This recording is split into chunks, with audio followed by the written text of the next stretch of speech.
नमस्कार, आप देख रहे हैं कैपिटल टीवी उत्तर प्रदेश और मैं हूं आपके साथ प्रिया बिस्ट। राजनीति में इतने माफिया भरे हैं कि जब उन्हें सजा मिलती है तो पद हाथ से निकल जाता है और फिर शुरू होता है उपचुनाव का दौर। बसपा सांसद अफजाल अंसारी को 4 साल की सजा मिलने के बाद उनकी सदस्यता रद्द हो गई, जिसके बाद यूपी की गाजीपुर लोकसभा सीट खाली होने से यूपी में एक बार फिर उपचुनाव की हवाएं तेज हो गई हैं। देखिए ये रिपोर्ट।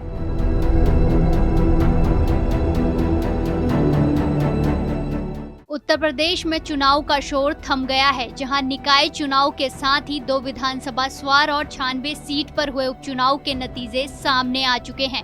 निकाय चुनाव की बात करें तो बीजेपी ने जबरदस्त जीत हासिल की, तो वहीं दोनों सीटों पर हुए उपचुनाव में भी बीजेपी गठबंधन की जीत हुई।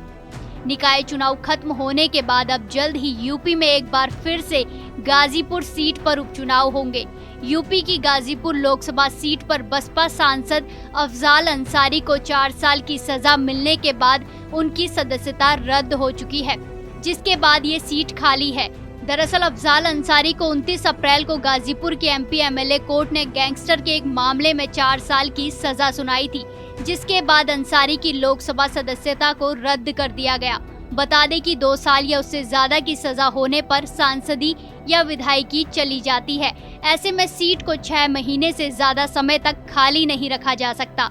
चुनाव आयोग की ये जिम्मेदारी होती है कि अगले 6 महीने में उस सीट पर उपचुनाव कराए जाएं, ताकि वहां पर नया जनप्रतिनिधि आ सके और उस क्षेत्र के काम आगे बढ़ सके। अफजाल अंसारी की सदस्यता रद्द होने के बाद अक्टूबर तक गाजीपुर में उपचुनाव हो सकते हैं। वहीं अब अगर गाजीपुर सीट के गणित पर नजर डालें तो इस सीट में 7 विधानसभा सीटें आती हैं, जिसमें से 5 सीटें सपा और 2 सीटें ओम प्रकाश राजभर की सुभाषपा के पास हैं। वहीं बीजेपी के पास एक भी सीट नहीं है। वहीं कांग्रेस 1984 के बाद से यहां कभी जीत हासिल नहीं कर पाई है।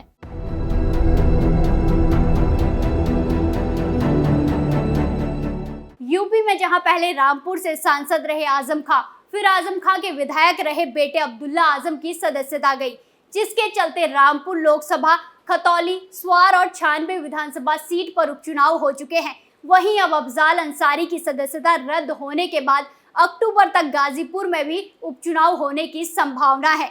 इस खबर में फिलहाल इतना ही। देखते रहिए कैपिटल टीवी उत्तर प्रदेश। धन्यवाद।